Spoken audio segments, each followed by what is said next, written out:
Assalamualaikum semua. Untuk kali ini kita akan lihat bagaimana cara untuk selesaikan persamaan trigo melibatkan graf. Untuk bahagian kali ini, bahagian kemuncaknya adalah apabila kita diminta untuk mencari the number of solutions. Baik, sebelum itu kita lihat dulu soalan A.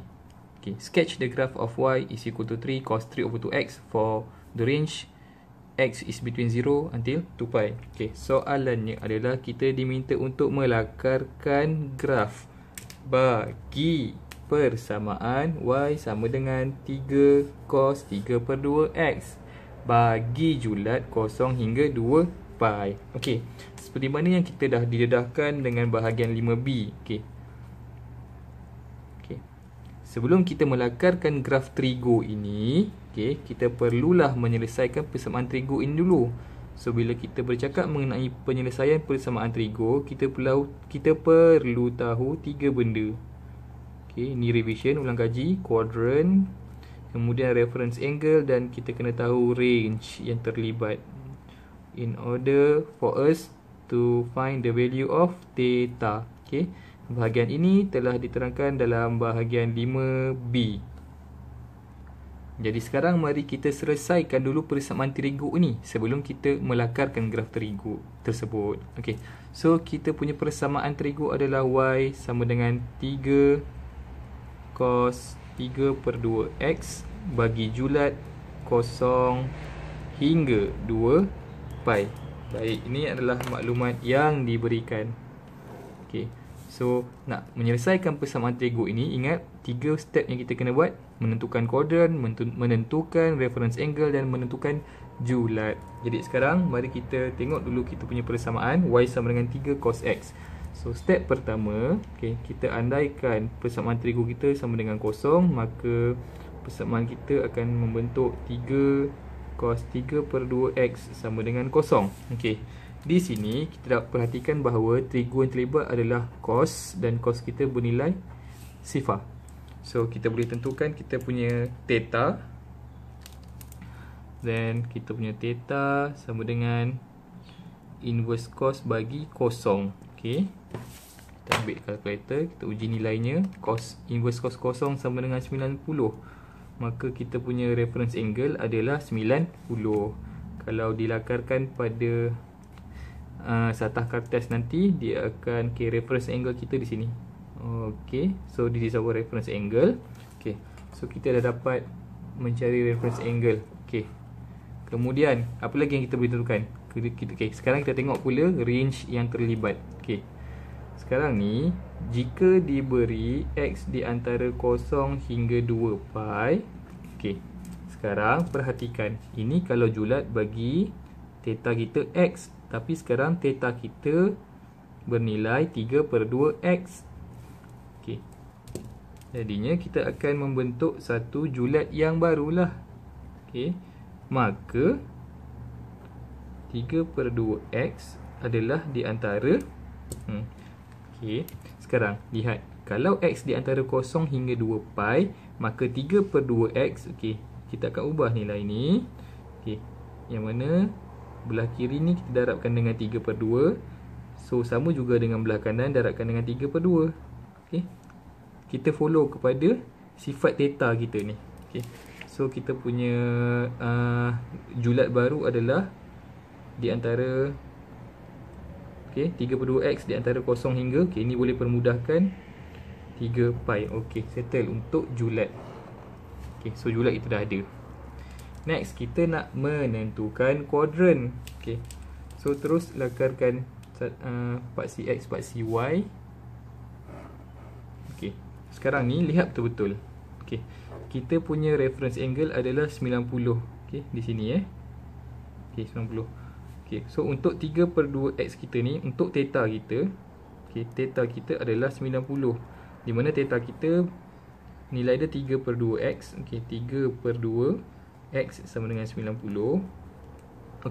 Tapi sekarang ni kita tak terhenti sampai 90, kerana julat kita di antara 0 hingga 3 pi. Bermaksud julat kita, julat bagi 3 per 2x ni di antara 0 0 hingga 3 pi bersamaan dengan 540. Ni pelajar kena tahu. So bila kata sehingga 540, kita kena buat satu putaran lengkap tambah separuh putaran lengkap untuk habiskan 540. So ni 180, 360, 450 dan 540. Nampak? Saiz putaran yang melibatkan 0 hingga 540 dia terhenti di sini.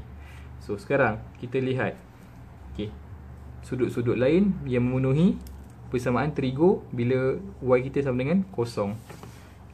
So kita punya reference angle adalah 90. So 90 berhenti di sini. Ingat reference angle dibaca daripada paksi x. Kalau cos 90 kita akan dapat 0. So sini boleh. Next kita gerakkan pergi ke 180. Apa jadi kalau kita punya cos, nilai cos kita adalah 180. Dia akan jadi negatif 1. Walhal kita dah cakap dah let y sama dengan 0. So tak boleh dia berhenti di sini. Tak boleh So kita gerak lagi berhenti dekat 270. Kalau x 270, y kita 0. Oh, dia boleh berhenti di sini. So kita dah ada 2 dah. So di sini 270. Kita gerakkan lagi ke 360. Kita uji nilai 360. Maka kita akan dapat 1. Tak memenuhi lah persamaan ni. Dia tak boleh berhenti di 360. Ada lagi perjalanan ni. Kita teruskan 360 tambah 90 is 450. Kita uji nilai 450 sama dengan 0. Maksudnya dia memenuhi persamaan. Dia boleh berhenti di sini. Kita dah ada 3 sudut. Sudut ketiga 450 darjah. Dan kita habiskan putaran, habiskan ke 540. Dan kita uji nilai 540 samaan negatif 1. Maka dia tak boleh berhenti di nilai 540. Jadinya 3/2x kita mempunyai 3 nilai sudut. Tapi ini untuk bacaan 3/2x. Kita hanya nak nilai bagi x. Jadi kita selesaikanlah untuk 3 sudut ni. So untuk menghapuskan 3/2 ni buat darat silang. Bacaan yang pertama 90 darab 2 bahagi 3, kita akan dapat 60 darjah. Bacaan yang kedua 270 darab 2 bahagi 3, kita akan dapat 180 darjah. Dan bacaan yang ketiga 450 darab 2 bahagi 3, kita akan dapat 300 darjah. Maka nilai x kita adalah 60, 180 dan 300. Kita baru berjaya menyelesaikan persamaan trigo. Now kita nak pergi kepada melakarkan persamaan kita pula. Bermakna kita perlu buat graf. Jadi kita teruskan dengan pembinaan graf. Sekarang ni kita buat paksi dahulu. Paksi kita buat besar sikit.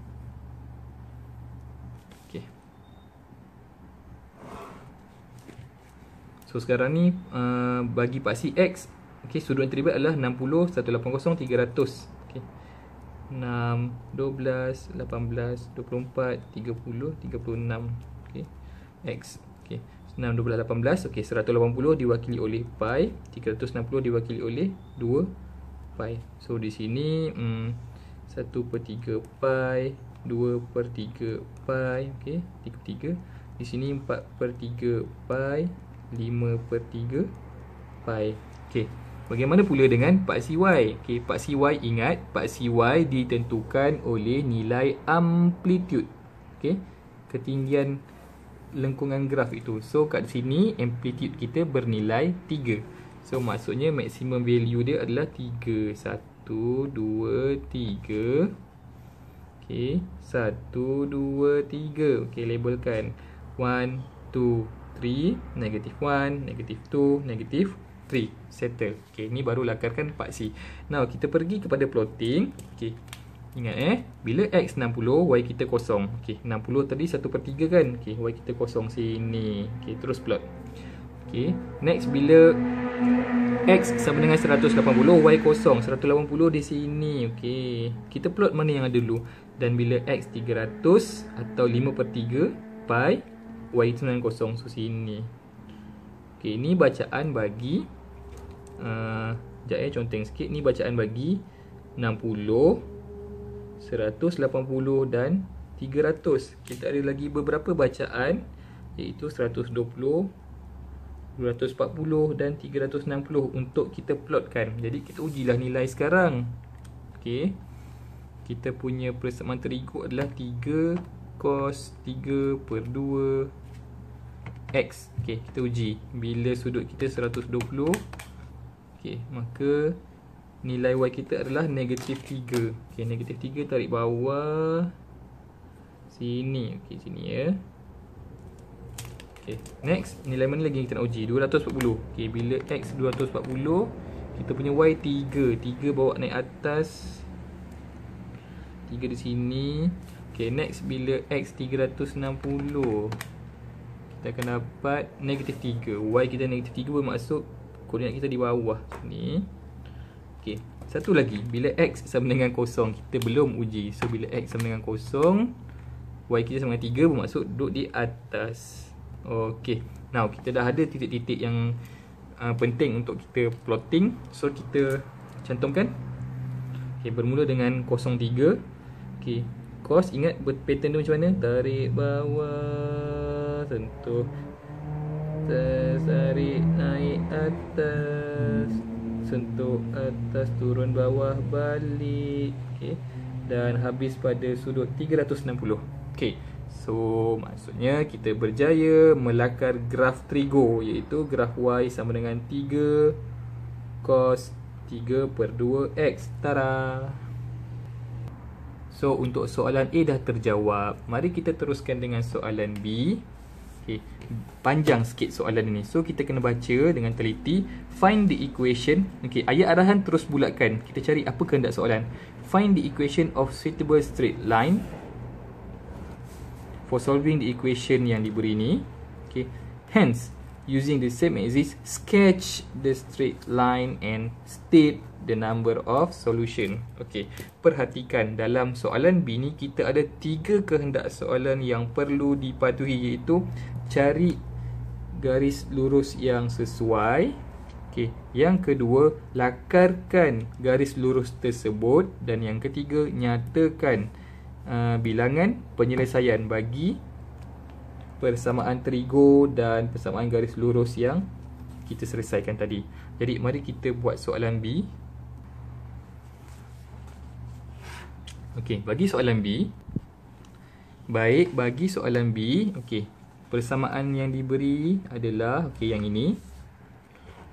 Kita keluarkan dulu persamaan kita, iaitu cos 3 per 2X sama dengan 1 per 3 pi X tolak 1. Okey, sekarang perhatikan persamaan asal yang diberi dan persamaan yang kita nak ubah supaya dia berjaya membentuk satu persamaan garis lurus. Now perhatikan, okey, ni persamaan yang dia bagi. Okey, macam mana nak jadikan dia persamaan garis lurus sedangkan dia ada sebutan trigo? Okey, now perhatikan soalan A.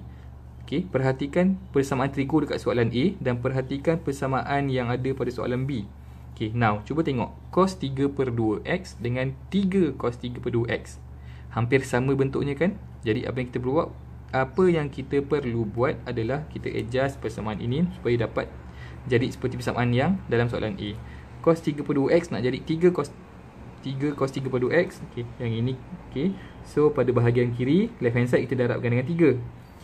Okey, dan belah kanan pun kita darabkan dengan 3. Okey, maka kita membentuk satu persamaan baru, iaitu 3 cos 3 per 2X sama dengan, okey, yang belah kanan ni kita kembangkan. Okey, bila kita kembangkan, kita akan dapat 3X per 3 pi tolak 3 darab 1.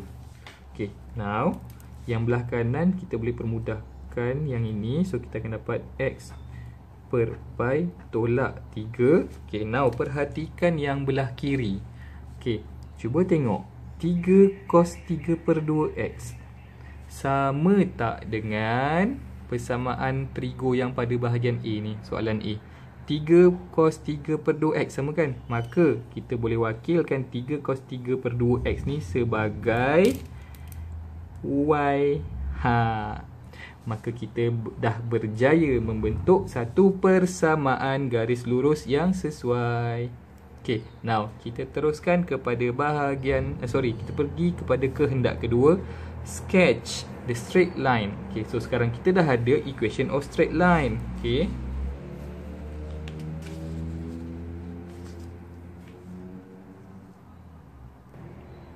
okay, kita dah ada equation of straight line. Sekarang kita nak sketch pula dia punya graph. Okay, sebelum bina graph, kita kenalah ada beberapa koordinat, beberapa point untuk kita plottingkan pada satah. So kita ambil nilai yang mudah sahaja. Okay, so x, y. Okay, kita ambil dua nilai, sekiranya x kosong, okay, dan sekiranya x pi. Okay, congak sahaja dalam kepala. Okay, bila dengan menggunakan persamaan ini, okay, bila x kosong, y sama dengan berapa? Kosong bahagi pi, kosong. Kosong tolak 3, negatif 3. Okay, now bila x sama dengan pi pula, okay, dan tinggal dalam ni, pi bahagi pi 1. 1 tolak 3, negatif 2. Okay, so di sini kita berjaya mendapat dua titik ataupun dua koordinat, iaitu 0, 3 dengan pi negatif 2. Okay, so dah ada dua koordinat. Apa lagi? Kita alihkan dekat satah untuk kita plot. So koordinat pertama 0, negatif 3. Okay, 0, negatif 3 tarik bawah sini. Okay, dan titik kedua adalah pi negatif 2. Pi negatif 2 tarik bawah juga. Pi negatif 2 sini. Okay, okay, so kita dah plot. Okay, lepas plotting kita cantumkan ia. Okay, okay, so nampak tak? Yang hijau ni merupakan graf bagi persamaan garis lurus yang kita dah bentuk tadi. Okay, labelkan pada lukisan. Okay, so dah terbentuk graf. So kita dah berjaya memenuhi kehendak yang kedua, iaitu lakarkan, sketch the straight line. Okay, now kita pergi kepada yang ketiga. Yang ketiga ni paling senang. Okay, state, nyatakan je lah berapa bilangan penyelesaian yang ada pada graf ni. Tapi nak menyatakan bilangan penyelesaian ni, kenalah buat soalan-soalan yang sebelumnya. Okay, bagaimana cara untuk menentukan the number of solutions? Okay, now seperti mana yang diterangkan tadi, number of solution ni dia merujuk kepada titik persilangan. Dia macam persamaan serentak, tapi yang ini melibatkan persamaan serentak yang melibatkan persamaan garis lurus dan persamaan trigo. Okay, so kita lihat untuk dua graf ini berapa banyak dia bersilang antara satu sama lain. So kita tengok 1, okay, lalu lagi 2 dan terus lagi 3. Okay, so kita boleh perhatikan ada 3 tempat dia bersilang di antara graf trigo dan graf linear ni. So untuk menjawab kehendak ketiga ni, kita boleh kata jawapan kita, the number of solutions sama dengan 3. So kita berupaya menjawab kehendak soalan yang ketiga.